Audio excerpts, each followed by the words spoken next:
kita belajar mendiagnosa kita termasuk yang kategori mana. Kondisi hati yang dijelaskan Imam Ghazali di sini dalam konteks yakni qalbnya orang-orang beriman. Yang paling dasar, yang paling rendah disebut sebagai kondisi yang waqaf. Apa itu waqaf? Orang yang hatinya dalam keadaan sakit parah. Hatinya waqaf, berhenti. Di atasnya ada yang disebut sebagai hati yang khofat. Khofat itu artinya jatuh atau turun. Di atasnya lagi ada hati yang fatah, hati yang terbuka. Dan puncaknya paling tinggi adalah hati yang rafa, hati yang sudah terangkat. Assalamualaikum warahmatullahi wabarakatuh. Alhamdulillah alladzi bi ni'matihi ihtadal muhtadun. Allahumma shalli ala sayyidina Muhammadin al-Fatih lima ughliq wal khatim lima sabaq nasirul haq bil haq wal hadi ila siratikal mustaqim wa ala alihi haqqa qadrihi wa miqdarihi amma ba'd. Subhanaka la ilma lana illa ma 'allamtana innaka antal alimul hakim. Jamaah sekalian rahimakumullah, Rasulullah sallallahu alaihi wasallam bersabda, "Sumu tasihhu." Berpuasalah kalian, niscaya kalian akan sehat. Maka bagi para ahli kesehatan fisik, para ahli kedokteran akan membahasnya berkaitan dengan kesehatan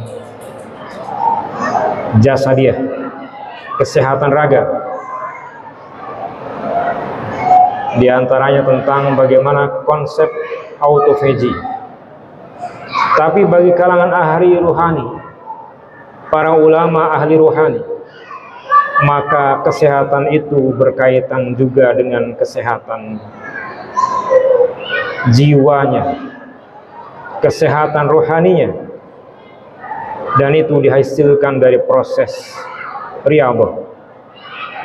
Riyadhah atau latihan. Dalam bahasa Arab riyadhah berarti latihan, baik itu makna riyadhah olahraga maupun olah jiwa atau olah batin. Maka sesungguhnya dengan puasa itu akan melahirkan bukan hanya kesehatan raganya, tapi juga kesehatan jiwanya. Kalau kesehatan raga ini berkaitan dengan makom atau tingkatan puasa awam, atau juga puasa fisik, atau puasa jasmani, maka ketika kita berbicara tentang kesehatan jiwa atau rohani berkaitan dengan makom yang kedua, yakni puasa jiwa atau puasa nafsiyah, yang dalam bahasa Imam Al-Ghazali disebut sebagai shaumul khawas, puasanya orang-orang khusus. Maka menarik untuk kita bahas tentang bagaimana apa yang terjadi dalam diri yang sifatnya batin, yang ada pusatnya adalah dalam hati.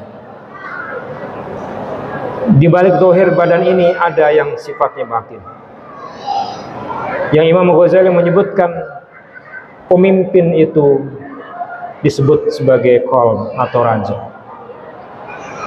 Diri kita juga diberikan anugerah bernama akal, tapi akal hanyalah sebagai panglima, sementara seluruh organ tubuh kita adalah disebut sebagai para prajurit. Maka qalb kita, hati kita adalah raja, akal kita adalah panglima, sementara prajuritnya adalah semua organ tubuh yang ada dalam diri kita. Maka jika menginginkan badan kita baik, jika menginginkan amal zahir kita baik, jika menginginkan akal kita baik, maka yang harus diberesi, yang harus disehatkan adalah rajanya, yakni hati. Itulah qalb. Maka penting kita pahami bagaimana memahami tentang apa yang disebut sebagai i'rabul qalb. Ini salah satu pembahasan Imam Al-Ghazali dalam kitabnya Minhajul Arifin. Apa itu i'rabul qalb? I'rab adalah perubahan, taghyir. Maka i'rabul qalb adalah fluktuasi hati. Karena hati senantiasa berubah-ubah. Sebagaimana makna dari kata dasarnya, yakni qallaba yuqallibu takliban, sesuatu yang berubah-ubah. Maka Rasulullah mengajarkan doa kepada kita, ya muqallibal qulub sabit qalbi ala dinik. Wahai Allah, zat yang membolak-balikkan hati, tetapkan hatiku di dalam agamamu. Beliau menjelaskan ada 4 kondisi hati seseorang. Yang 4 hal ini yang paling tahu adalah diri kita masing-masing. Maka mari kita belajar mendiagnosa kita termasuk yang kategori mana. Kondisi hati yang dijelaskan Imam Ghazali di sini dalam konteks yakni qalbnya orang-orang beriman. Yang paling dasar, yang paling rendah disebut sebagai kondisi yang waqaf. Apa itu waqaf? Orang yang hatinya dalam keadaan sakit parah. Hatinya waqaf, berhenti. Di atasnya ada yang disebut sebagai hati yang khofat. Khofat itu artinya jatuh atau turun. Di atasnya lagi ada hati yang fatah, hati yang terbuka. Dan puncaknya paling tinggi adalah hati yang rafa, hati yang sudah terangkat. Maka mari kita mulai dari yang pertama yang disebut sebagai hati yang waqaf. Apa itu hati yang waqaf? Hati yang dia dalam keadaan ghaflah anillah, dia sudah lalai dari Allah Subhanahu wa taala. Ketika seorang beriman, waktu-waktunya dihabiskan dengan sesuatu yang tidak bermanfaat. Bahkan dia mengingkari perintah-perintah Allah Subhanahu wa taala. Bahkan dia membiarkan dirinya larut dalam kefasikan. Itulah yang disebut sebagai ghaflah. Makom ini atau tingkat ini atau hati yang waqaf ini ada 3 tanda. Yang pertama adalah sudah hilang dalam dirinya halawatul ta'ah. Ciri yang pertama hati yang waqaf atau hati yang sudah berhenti, atau yang hati harus dalam keadaan diberangkatkan menuju ICU, adalah hati yang sudah hilang halawatul ta'ah, sudah hilang kelezatan manisnya taat. Sehingga kalau ada orang yang ketika beribadah sholat tidak merasakan nikmat, ketika dia saum tidak lagi merasakan nikmat, menunaikan zakat tidak lagi merasakan nikmat, maka jangan-jangan hatinya sudah waqaf. Kenapa? Dia hatinya sudah dipenuhi dengan maksiat kepada Allah Subhanahu wa taala. Kemudian tanda yang kedua hati yang waqaf adalah ketiadaan muraratul maksiyah, ketiadaan rasa pahit, rasa bersalah, rasa penyesalan ketika dia berbuat maksiat. Seseorang ketika awal bermaksiat dia akan merasa bersalah. Tapi ketika maksiat dilakukan terus-menerus, maka lama-kelamaan hatinya akan semakin tawar. Hatinya semakin baal, tidak lagi bisa merasakan rasa bersalah ketika dia berbuat maksiat. Karena dosa yang terus-menerus, satu dosa menjadikan satu nokta hitam, kata Rasulullah.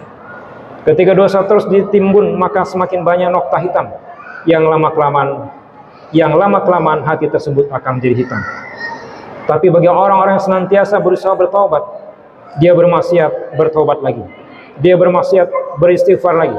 Dia bermaksiat, sholat lagi. Dia bermaksiat, puasa lagi, tilawah lagi. Maka niscaya nokta hitam itu akan ternetralisir. Semakin dia banyak bertobat, maka akan semakin bersih hatinya.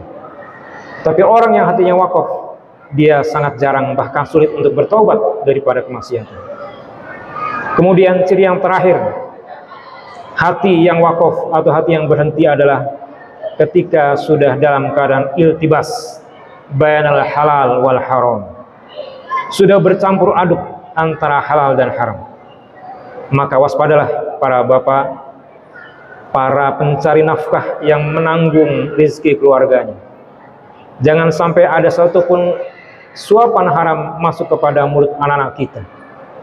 Jangan ada satupun rupiah yang kita berikan kepada istri kita dari sumber yang haram, baik haram zatnya maupun haram kasbi, haram bendanya ataupun haram cara mendapatkannya. Karena ketika satu suapan masuk ke dalam tubuh kita, barang haram tersebut, makanan haram tersebut, baik haram bendanya maupun haram cara mendapatkannya, maka dia akan bersemayam dalam tubuh kita. Makanan kita akan menjadi darah, akan tumbuh menjadi daging, akan tumbuh menjadi organ tubuh kita. Maka ketika dia bersemayam, itulah yang menyebabkan kita berat untuk beribadah. Itulah yang menyebabkan kita ringan bermaksiat. Kenapa? Karena sebagian organ tubuh kita tumbuh dari barang yang haram. Maka Bapak Ibu sekalian, waspadalah senantiasa, dan diantara jalan untuk mensucikan harta kita adalah dengan sedekah dan zakat. Hadirin rahimakumullah, 3 tanda tadi adalah tanda orang-orang yang hatinya dalam keadaan sudah wakaf. Ini adalah kondisi yang paling rendah. Hati yang sudah berhenti, hati yang harus segera diberangkatkan menuju pengobatan yang intens dengan datang kepada ulama, memperbanyak menghadiri majelis-majelis ilmu dan bertaubat kepada Allah Subhanahu wa taala. Semoga tidak ada dalam diri kita tanda-tanda tadi, yakni hilangnya rasa manis ketika melakukan ibadah, hilangnya rasa pahit atau rasa bersalah ketika berbuat maksiat, dan bercampur aduknya barang yang halal dan haram. Semoga Allah bimbing kita, Allah jaga kita, Allah sampaikan kita kepada akhir Ramadan dan juga Ramadan yang akan datang. Amin ya rabbal alamin. Wallahu a'lam bishawab. Assalamualaikum warahmatullahi wabarakatuh.